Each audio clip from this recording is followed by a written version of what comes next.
banjir, kekeringan, angin topan, tanah longsor, dan sebagainya. Lalu ada bencana non-alam, mulai dari gagal teknologi, gagal modernisasi, epidemi, dan wabah penyakit. Nah, ternyata sesungguhnya di dalam Undang-Undang Nomor 24 Tahun 2007, epidemi ini sudah diatur sebenarnya di sana, bahwa ini menjadi bagian dari tugas pemerintah pusat daerah untuk dapat menanganinya. Jadi yang kita hadapi sekarang COVID-19 ini adalah sudah dipersiapkan di undang-undang sebenarnya. Juga ada bencana sosial, ini diakibatkan oleh manusia ya, konflik sosial, antar komunitas, masyarakat, dan sebagainya. Nah, hari ini saya coba menjelaskan bagaimana bencana-bencana ini, karena pada hakikatnya WHO sendiri mengatakan para dokter itu tidak hanya berurusan dengan masalah epidemi dan wabah penyakit. Bencana-bencana alam dan bahkan sosial pun juga memerlukan dukungan support dari para dokter. Nah, di sisi sebelah kanan, penanggulangan bencana, itu yang akan saya tekankan hari ini, bagaimana kita bisa melakukan upaya, menetapkan kebijakan, agar kita dapat melakukan upaya pencegahan bencana, tanggap darurat, dan rehabilitasi rekonstruksinya. Nah, ini adalah peta.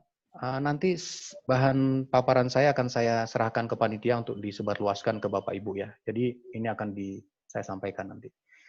Ini contoh Bapak Ibu, semester pertama tahun 2020. Ternyata telah terjadi bencana di Indonesia yang menyebabkan kurang lebih 198 orang korban jiwa, dan juga yang menderita dan mengungsi sampai 2,3 juta jiwa. Ini baru semester pertama tahun 2020. Dan kita bisa lihat bencana apa yang paling banyak terjadi di tahun 2020, yaitu bencana banjir, 621 kasus. Lalu puting beliung dan diikuti tanah longsor. Nah, lalu ada satu yang paling bawah, kita bisa lihat di sebelah kanan, epidemi COVID-19. Nah, ini adalah hanya satu kejadian, tapi ini yang membuat negara kita seakan akan fokus ya selama 6 bulan terakhir ini. Kemudian pada tahun 2020 ini adalah sebaran bencana alam. Jadi Bapak Ibu, saya sudah melihat profil dari peserta hari ini dari Sabang sampai Merauke, dan ternyata bencana ini juga menyebar dengan seluas peserta webinar pada hari ini. Ini adalah sebarannya. Dan untuk sampai dengan bulan Juni 2020, 99% korban yang terjadi dari 148 kejadian adalah dari bencana banjir. Ya. Kemudian ini adalah peta indeks risiko bencana di Indonesia. Coba Bapak Ibu sekalian bisa mendekat sedikit di layar laptop atau HP-nya, di mana kira-kira letak kabupaten kota atau provinsi di mana Bapak Ibu tinggal sekarang. Apakah di zona? Nah, ternyata tidak ada zona hijau nih di Indonesia. Semuanya zona merah maupun zona kuning. Ya, ada banyak sekali titik rawan gempa, gunung api aktif, dan sebagainya. Jadi ini adalah zona untuk bencana alam ya. Kemudian pada tahun 2019, apa yang terjadi dalam satu tahun? Itu ada 3.800 bencana yang terjadi dengan korban meninggal sekitar 478 jiwa dan 6,1 jiwa yang menderita atau mengungsi. Ini adalah potret yang ada sekarang. Nah, lalu bencana itu ada yang ditangani oleh pemerintah pusat dan ada yang ditangani pemerintah daerah dengan support atau dukungan dari pemerintah pusat. Kapan sebuah bencana itu dapat dinaikkan tingkatnya menjadi bencana nasional? Yang pertama, kalau jumlah korbannya banyak, atau kerugian harta bendanya sangat besar, kerugian sarana prasarana, cakupan wilayah terdampak, dan dampak sosial ekonomi. Sejauh ini, sejak Indonesia merdeka, baru ada 3 bencana yang diangkat menjadi bencana nasional, Bapak Ibu. Yang pertama, tahun 92, gempa dan tsunami di Flores. Kemudian 2004, tsunami di Aceh. Dan ada satu bencana non-alam tahun ini, yaitu epidemi COVID-19. Itu yang diangkat sebagai bencana nasional. Nah, ini adalah dari keputusan Presiden. Nah, ini saya ambil satu contoh. Dari sekian banyak bencana, alam maupun non-alam tadi, ada peta risikonya, Bapak Ibu, yang bisa kita akses di website BNPB. Saya ambil satu contoh, landslide risk map. Jadi dari sekian banyak bencana, ada 11 sampai 13 bencana tadi, kita bisa klik bencana tsunami, misalnya. Nanti akan kelihatan daerah mana yang rawan di Indonesia. Jadi informasi ini saya kira perlu kita ketahui bahwa sudah tersedia di Indonesia daerah mana yang rawan untuk jenis bencana tertentu. Nah, sekarang kita lihat trennya. 2002 sampai 2018, selama 16 tahun terakhir, ternyata ini adalah bencana yang terjadi di Indonesia. Kejadiannya bahkan di tahun 2017 hampir menyentuh angka 3.000 kasus. 2018 ini baru separuh tahun ya. Dan bencana yang tertinggi adalah banjir, diikuti dengan puting beliung dan tanah longsor. Itu adalah 3 bencana yang paling banyak terjadi di Indonesia. Nah, ini adalah potretnya. Gambar paling kiri atas, ya, yaitu banjir di Jakarta itu yang amat sangat memukul kita, karena itu adalah ibu kota negara kita, sehingga harus kita jaga bersama. Ya. Nah, bagaimana trennya? Ada 5 hal yang ingin saya sampaikan mengenai trennya. Yang pertama, jumlah orang yang dipengaruhi bencana semakin meningkat. Ya, di grafik paling kiri atas. Kemudian nomor 2, secara umum bencana lebih kurang mematikan. Artinya begini, karena kita sudah menerapkan bangunan tahan gempa, sudah mulai menata sungai supaya tidak terkena banjir dan sebagainya, sehingga secara umum bencana itu lebih kurang mematikan. Tapi kalau sekali terjadi, nomor 3, dia akan menimbulkan kerugian yang lebih besar, yang sangat besar.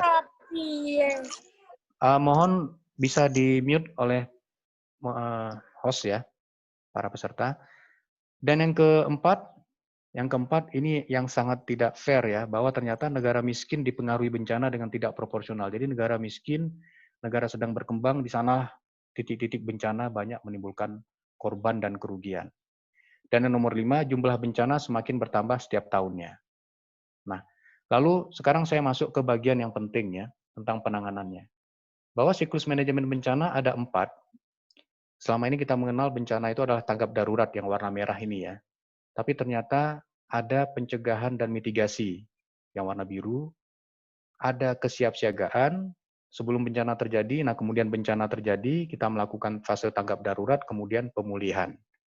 Sisi sebelah kanan kita bisa melihat bahwa sebelum bencana terjadi, yang banyak kita lakukan adalah pencegahan atau mitigasi dan kesiapsiagaan. Tapi ketika bencana terjadi, maka tanggap darurat yang lebih banyak. Setelah bencana terjadi seperti di Palu dan Lombok, maka pemulihan dan rekonstruksi di sanalah kita memberikan fokus. Dan ini yang lebih menyedihkan bahwa ketika terjadi bencana bintang itu, maka kita akan jatuh ya, turun untuk kemudian bangkit kembali dalam proses recovery seperti yang terjadi di Palu. Sementara yang diekspos oleh media di bagian paling bawah yang warna hijau ini di media bahwa sebelum terjadi bencana tidak ada yang tertarik untuk mengadakan webinar atau sedikit ya webinar wawancara terkait bencana, tapi begitu bencana terjadi, media exposure-nya akan maksimal di sana. Kemudian turun lagi.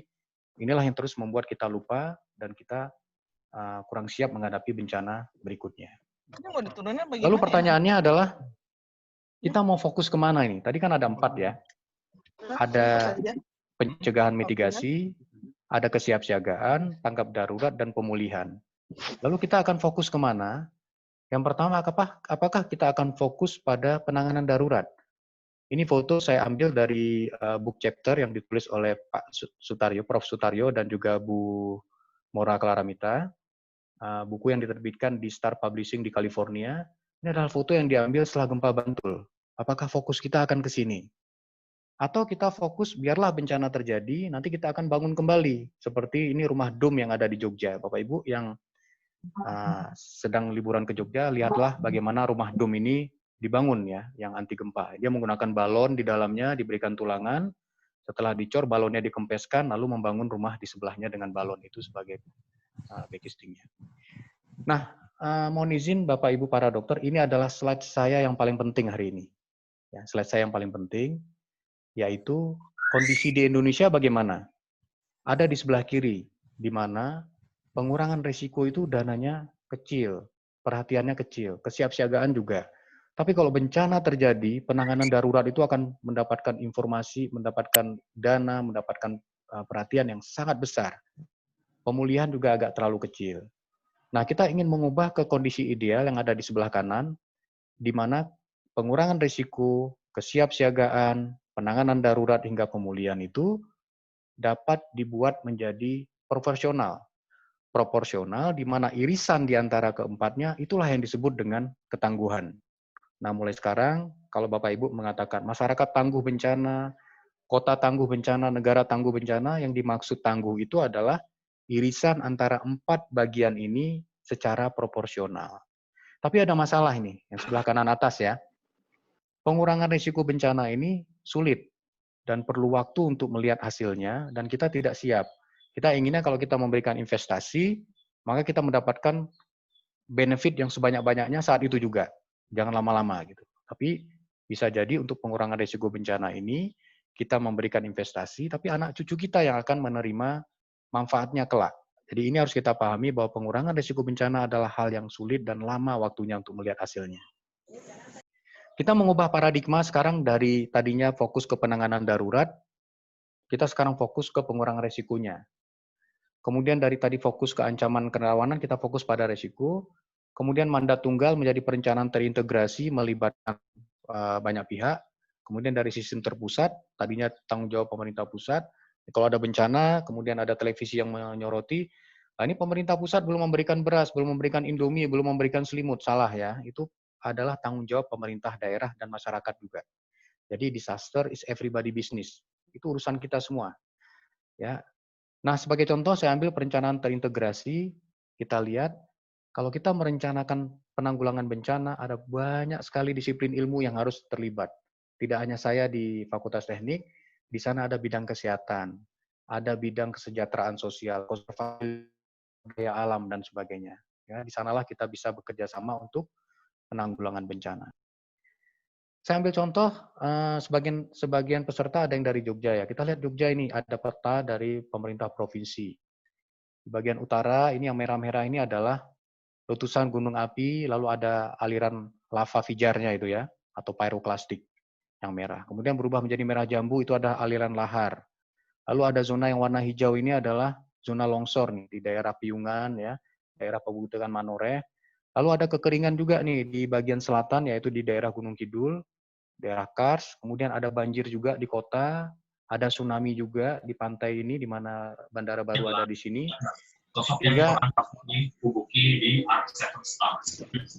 Sehingga Indonesia, Yogyakarta dikenal sebagai City of Disasters ya. Jadi karena kita memiliki banyak bencana, sehingga disinilah Magister Manajemen Bencana itu berdiri, yaitu di kota ini. Nah sekarang saya masuk ke bidang kesehatan Bapak Ibu. Ini intinya dari presentasi saya. Sebenarnya banyak pihak, ini National Center for Environmental Health ya, ini ada menerbitkan bagaimana pengurangan risiko bencana di bidang kesehatan. Ini bukan konsep yang baru, tapi itu adalah prioritas yang baru yang disebutkan ya. Apa itu bencana? Disebutkan bencana itu ada banjir ya, ada gambar rumah itu ada airnya, ada banjir, ada gempa, angin puting beliung, kekeringan, dan juga zat berbahaya. Jadi disaster itu adalah ada ancamannya, lalu ada vulnerability-nya. Artinya kalau misalnya jadi longsor itu di tengah hutan sana tidak ada orangnya, ya tidak jadi bencana, itu adalah kejadian alam. Gitu ya.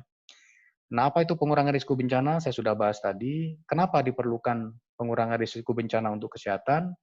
Karena mayoritas bencana itu dapat menimbulkan korban jiwa sebagai impact-nya, sehingga diperlukan dukungan dari bidang kesehatan untuk dapat mencegah dan memitigasi korban terluka yang mungkin dapat diselamatkan. Nah, sekarang kita lihat Bapak Ibu, ini pada tahun 2014 ada 100 juta jiwa yang terkena bencana dan juga akan naik terus. Nah, sekarang kita lihat potretnya tentang masyarakat atau kelompok rentan. Ternyata 30% sampai 50% dari korban bencana itu adalah anak-anak. Ini informasi yang sangat penting, ya, bahwa anak-anak adalah korban yang paling lemah, yang kita sebut kelompok rentan. Dan ternyata ketika terjadi badai Katrina di Amerika, 50% korban itu berusia di atas 75 tahun. Jadi orang tua ini adalah orang yang harus kita selamatkan dan kita prioritaskan. Dan ketika terjadi gempa dan tsunami di Aceh 2004, itu 70% korbannya adalah perempuan. Karena yang laki-laki lebih bisa berenang, lebih bisa melawan arus dan sebagainya. Nah ini tiga ini kita dapat informasi yang penting ya dari CDC ATSDR ini bahwa anak-anak, orang tua dan wanita itu adalah kelompok yang paling rentan. Sehingga muncullah